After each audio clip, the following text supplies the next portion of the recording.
Bonjour chers apprenants, aujourd'hui nous allons entamer une séance de révision. Nous allons réviser ensemble les leçons de la synonymie, l'antonymie et autour du voyage et de la découverte. On va commencer notre séance par le premier exercice. Recopiez les phrases suivantes en remplaçant le mot souligné par un synonyme. L'exercice est difficile. Il a une figure toute ronde. Ali coupe le gâteau en 8. Il a rédigé une lettre. La famille parle beaucoup du film d'hier. Voilà. On va remplacer chaque mot souligné par un synonyme. Comme vous l'avez déjà étudié, les synonymes sont des mots ayant un sens voisin ou un sens proche. On va réécrire la règle. Les synonymes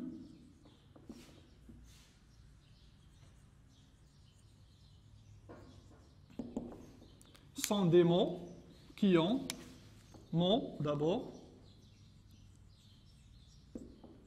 qui ont un sens comment? Qui ont un sens proche ou bien un sens voisin.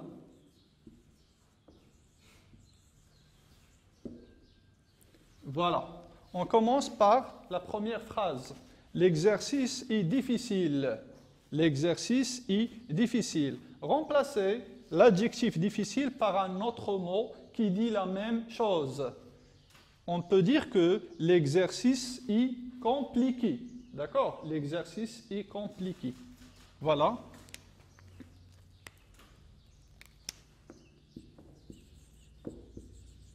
L'exercice est compliqué. Nous avons remplacé le mot difficile par un autre mot qui dit la même chose, ou bien qui dit presque la même chose. Il a une figure toute ronde. Dans cette phrase, on peut deviner l'explication, ou bien la signification du mot figure. Dans cette phrase, figure signifie visage. Il a une figure toute ronde. On va remplacer le mot figure par le mot visage. Mais faites attention.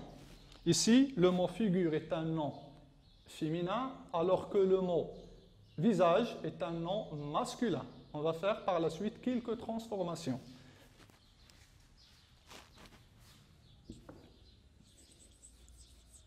Et là, au lieu de dire une figure, on va dire un visage. Un visage. Comment? Une figure toute ronde. On va faire l'accord. Ici, vous avez un nom masculin. On va dire tout. L'adjectif ronde, on va le transformer au masculin pour dire rond. Il a un visage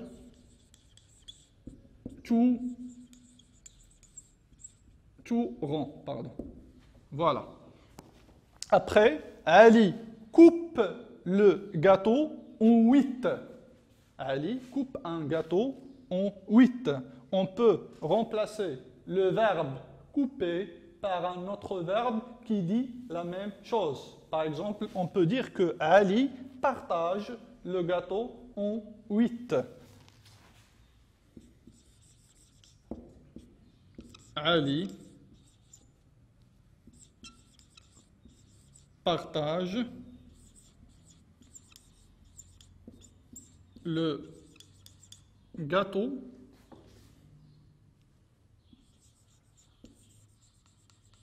en 8. Voilà. Ici, nous avons remplacé le mot difficile par le mot compliqué. Dans la deuxième, nous avons remplacé le mot figure par visage. Et après, nous avons remplacé le verbe couper par le verbe partager. Il a rédigé une lettre. On peut dire aussi il a écrit une lettre. On remplace un verbe par un autre verbe. Ici, on parle d'un participe passé. Le participe passé du verbe rédiger, on va le remplacer par le participe passé du verbe écrire. Voilà, je souligne le participe passé. Et enfin, la famille parle beaucoup du film d'hier. Vous avez ici le verbe parler, conjugué au présent de l'indicatif. On peut dire que la famille discute beaucoup autour du film d'hier. Voilà, la famille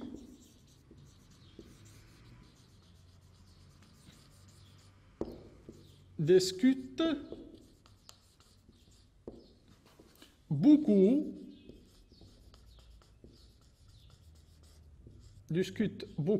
autour. Il discute beaucoup autour du film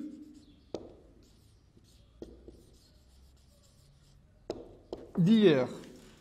Voilà, nous avons remplacé un verbe par un autre verbe.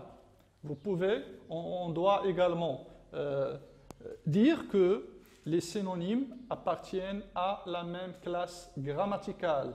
Un verbe a pour synonyme un verbe. Un nom a pour synonyme un nom, etc. Maintenant, on passe au deuxième exercice. Associer chaque mot à son synonyme. Nous avons ici les mots étudiant, pluie, dire, aimer, prendre et affreux. De l'autre côté, nous avons le mot ou bien les mots copain, élève, prononcer, saisir et affreux. On va les réécrire afin de les associer. Mais faites attention, on va associer un mot à un autre mot qui dit ou bien qui a le même sens. Ça d'une part. D'autre part, les mots doivent appartenir à la même classe grammaticale. Ami, ici, prendre et peureux. Ici, nous avons les mots copain, élève, prononcer, saisir et affreux. Avant d'associer chaque mot à son synonyme, il faut savoir que les mots doivent appartenir à la même classe grammaticale. C'est pour cela qu'on va chercher la nature grammaticale de chaque mot. On commence par le premier. Étudiant est un nom. C'est un nom. On va chercher de l'autre côté un autre nom qui a à peu près le même sens. Vous avez les mots copain, élève, prononcer, saisir et affreux. En regardant les mots suivants, on déduit que le synonyme de étudiant doit être un nom. Ici, nous avons le mot élève. Élève est un nom. Voilà deux mots qui se dirigent vers le même sens. On passe au deuxième mot. Pluie. La pluie. La pluie aussi est un nom. La pluie, des gouttes d'eau qui tombent des neiges ou bien du nuage vers le sol. On cherche de l'autre côté l'un de ou bien le synonyme de ce mot. Cherchez bien, nous avons le mot copain, prononcer, saisir et affreux. Ici, il n'y a pas un synonyme de ce mot. D'accord? On ne va pas l'associer. On passe au troisième mot. Le verbe, ou bien le mot dire, est un verbe. C'est un verbe. Ami, c'est un nom. Prendre, c'est un verbe. Et pour eux, c'est un adjectif qualificatif. On va faire la même chose de l'autre côté. On va dégager la nature grammaticale de chaque mot. Le mot copain, c'est un nom. Le mot prononcer est un verbe. Saisir est un verbe. Et affreux est un adjectif qualificatif. Voilà. On va maintenant associer chaque mot à son synonyme. Le verbe dire. De l'autre côté, nous avons copain, prononcer, saisir et affreux. Dire est un verbe, son synonyme doit être un verbe, soit prononcer, soit saisir. Dans ce cas, le synonyme du verbe dire, c'est prononcer. Dire, prononcer, parler, discuter sont tous des synonymes. Après, nous avons le nom ami. Son synonyme doit être un nom. Ici, nous avons le nom copain. Ami et copain sont deux mots qui se dirigent vers le même sens, qui ont à peu près le même sens. Après, nous avons le verbe prendre. De l'autre côté, il nous reste un seul verbe, c'est le verbe saisir. Et enfin, nous avons deux adjectifs qualificatifs qui ont à peu près le même sens. Il s'agit du mot pourreux et affreux. Voilà, nous arrivons à associer chaque mot à son synonyme. Dans cet exercice, nous allons réécrire chaque phrase en remplaçant les mots soulignés par son antonyme. J'ouvre la porte en classe. Sarah a obtenu une bonne note. Le touriste commence son voyage. Rouler sans permis est autorisé. Ce monument a été détruit il y a 10 siècles. Revenons à la consigne. Qu'est-ce qu'on va faire? On va réécrire chaque phrase en remplaçant les mots soulignés par leurs antonymes. D'accord? Mais avant ça, on va écrire la définition d'un antonyme. Qu'est-ce qu'un antonyme? Un antonyme, ou bien les antonymes sont des mots qui ont un sens opposé ou contraire. Écrivons la règle. Les antonymes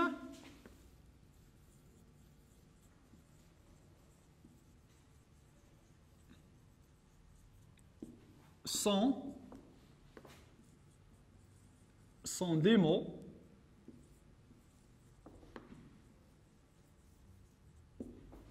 qui ont un sens, comment? Voilà, un sens contraire ou un sens opposé. Voilà la définition des antonymes. Il faut dire aussi que les antonymes appartiennent à la même classe grammaticale. C'est la même chose pour les synonymes. Les synonymes et les antonymes appartiennent à la même classe grammaticale. Maintenant, on va écrire ou bien on va réécrire les phrases en remplaçant les mots soulignés par leurs antonymes. Premièrement, vous avez « J'ouvre la porte en classe ». Le verbe « ouvrir ». J'ouvre la porte en classe. On va chercher l'antonyme du verbe « ouvrir ». J'ouvre la porte, l'antonyme si je ferme la porte. Voilà, on va écrire je ferme la porte en classe. En classe. Je souligne l'antonyme du verbe ouvrir, c'est le verbe fermer. Après, Sarah a obtenu une bonne note. Prenons un exemple. Sarah, dans son dernier examen des mathématiques, elle a eu une note de 9 sur 10, par exemple. Et en français, c'est la même chose. On va dire que Sarah a obtenu une bonne note. Remplaçons le mot « bon » par un autre mot qui a un sens opposé. On peut dire que Sarah a obtenu une mauvaise note. Voilà. Écrivons la phrase. Sarah a obtenu une mauvaise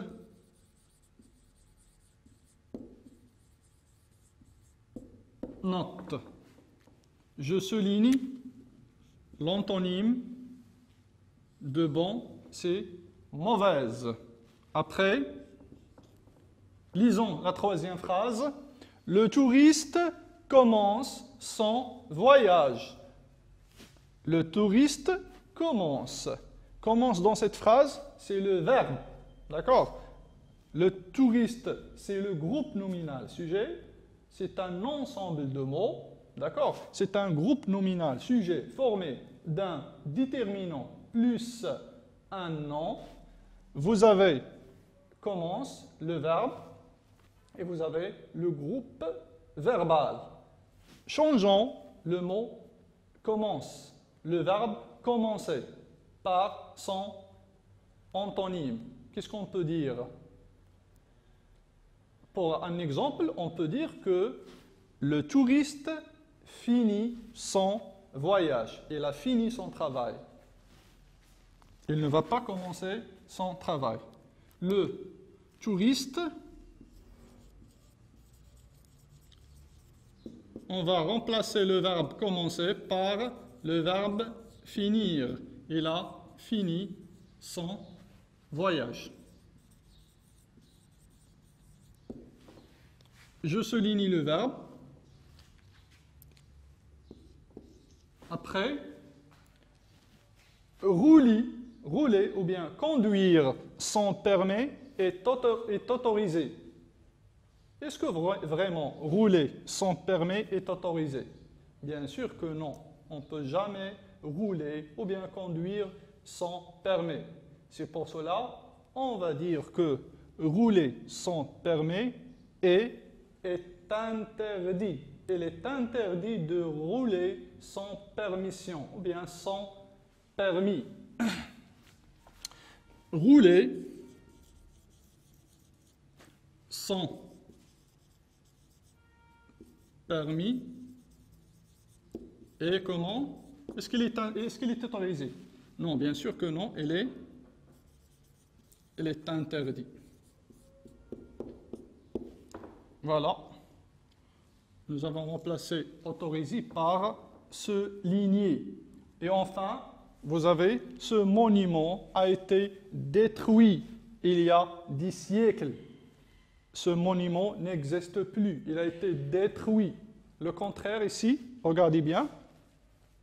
C'est le mot détruire, on va le remplacer par le mot construire, un verbe, d'accord? Détruire est un verbe et construire est son synonyme. Nous construisons, par exemple, une maison.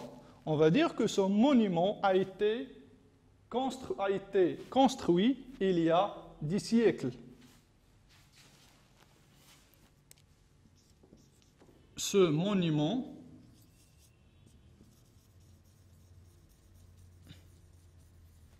a été, vous avez détruit, on va écrire construit. C'est son antonyme. A été construit il y a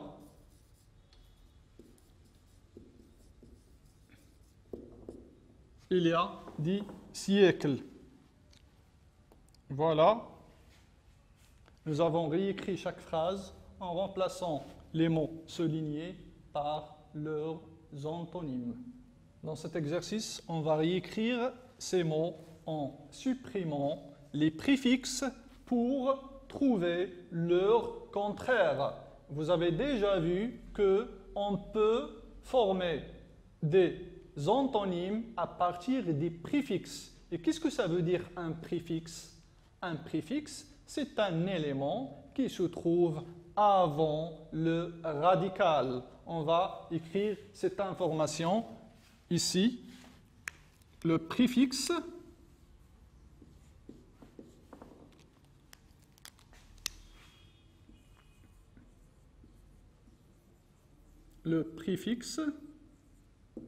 est un élément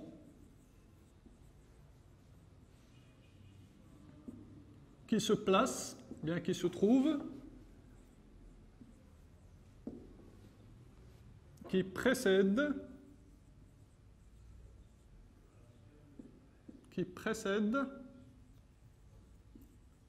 un radical. Un radical. D'ailleurs, pri veut dire avant. Pri, ça veut dire avant, qui précède un radical, c'est-à-dire qui se trouve avant un radical. On commence par le premier mot. Ici, vous avez les mots impropre, malheureux, incapable, imprévu, irresponsable et logique. On va écrire le premier mot. Impropre.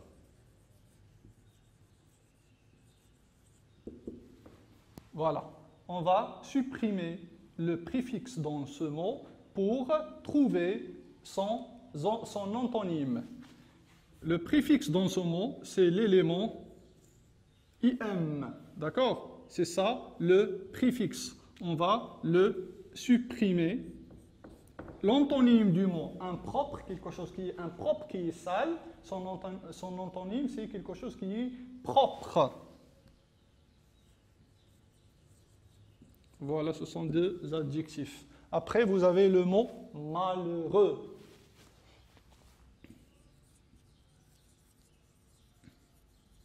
Cherchez le préfixe dans ce mot. Cherchez l'élément qui se trouve après le radical dans ce mot. Il s'agit du préfixe mal. D'accord? L'antonyme du mot malheureux, c'est heureux.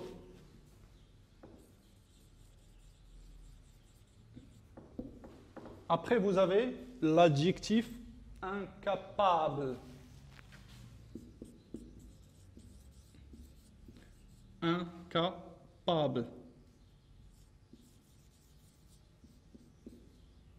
Qu'il est son antonyme. Regardez bien, ce mot est formé d'un préfixe, l'élément IN. L'antonyme du mot incapable, c'est capable.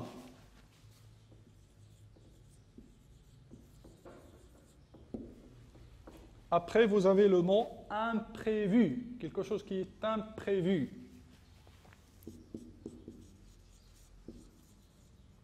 Imprévu.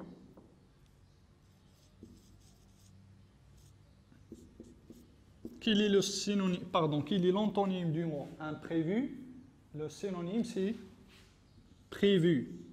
Ici, nous avons le préfixe IM.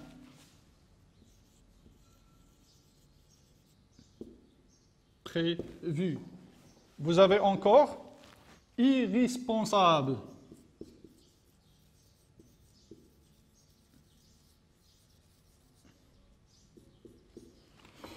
En regardant ce mot, on déduit qu'il est formé d'un préfixe. C'est l'élément IR. Son antonyme, c'est responsable. Responsable. Et enfin, vous avez le mot et logique, qu'il est le préfixe qui précède le mot est logique, qui se trouve au début de ce mot, qui se trouve après le radical. Le radical, c'est logique. Le préfixe, c'est l'élément IL. Son antonyme, c'est le mot logique. Voilà. L'antonyme du mot impropre, propre. Malheureux, heureux. Incapable, capable. Imprévu, prévu. Irresponsable, responsable. Et illogique, logique. Je répète que les antonymes sont des mots qui ont un sens contraire ou bien opposé, et ils ont également, ou bien ils appartiennent à la même classe grammaticale. Voilà, pour terminer, voici un dernier exercice. À quel champ lexical appartiennent les mots de chaque liste? La première liste, dans cette liste, vous avez les mots rivière, mer, boire, fontaine et océan. Ce sont des mots ayant ou bien qui ont un thème commun, d'accord, qui appartiennent au même champ lexical. C'est le champ lexical de l'eau.